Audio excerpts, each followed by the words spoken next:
All right, this is going to be a video about two of my new favorite, actually I've had this for a little bit, but of my favorite type of notebook. So I have a narration notebook and a commonplace notebook. So these are from schoolnest, and she is someone who sells these books onto her Amazon.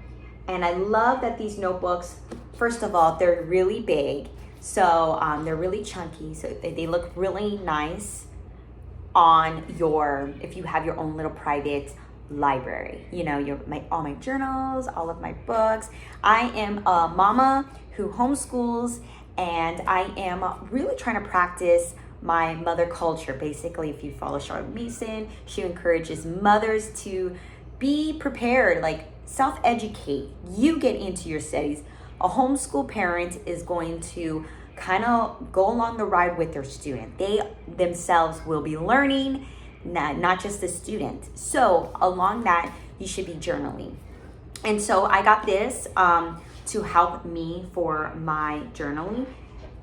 When I am reading a history book and I'm reading, maybe looking at more of an adult one where it's like for my age, you are you're reading along, maybe one chapter a week, and then you're gonna write about it. You're gonna do your short little narration. And what I like about this one, and I'll just bring back empty ones, because my writing is really bad.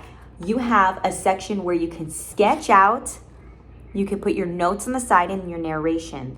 It kind of reminds me of Cornell's notes. If you've ever seen Cornell's notes, where you have on the side, on the margin, additional notes, and then what did you write about? Like your notes of that class. And then you have additional sketches. So that's what I like about this. And then because I'm kind of girly, the like blush look, that is my narration notebook. Like I said, it has like that velvety feel. Amazon, has a lot of people are publishing through Amazon, and I love it that it has that really soft feel. I like that.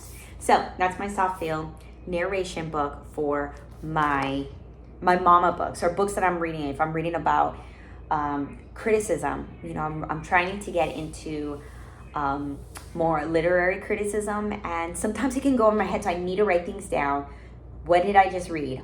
What on the margins?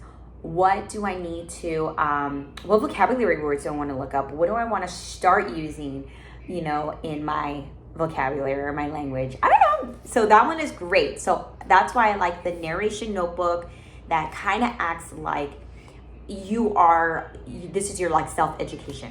Okay, real quick before this goes long, and this is the other version. This is my commonplace notebook. I like the earthy tone. So this is great for my nature books. I have gardening books, nature books, and my nature study books, but commonplace notebook is something that I am practicing when I'm reading new literature. I'm trying to go through the classics, and I'm trying to go through more of like the fairy tale route, so medieval thought. So I want to make sure I'm remembering these things. You are going to write it down. Journaling. If I want to learn a song, I will write down the lyrics, and somehow it sticks to me. So with a commonplace notebook, just all your favorite quotes, all your favorite songs, write it in here. So this one acts like the same way. I'm just going to go in the middle of it. You're going to have your page number, because you can, your page number, the way I've used this is I've actually used this page number, not so much of the table of contents, which you can do.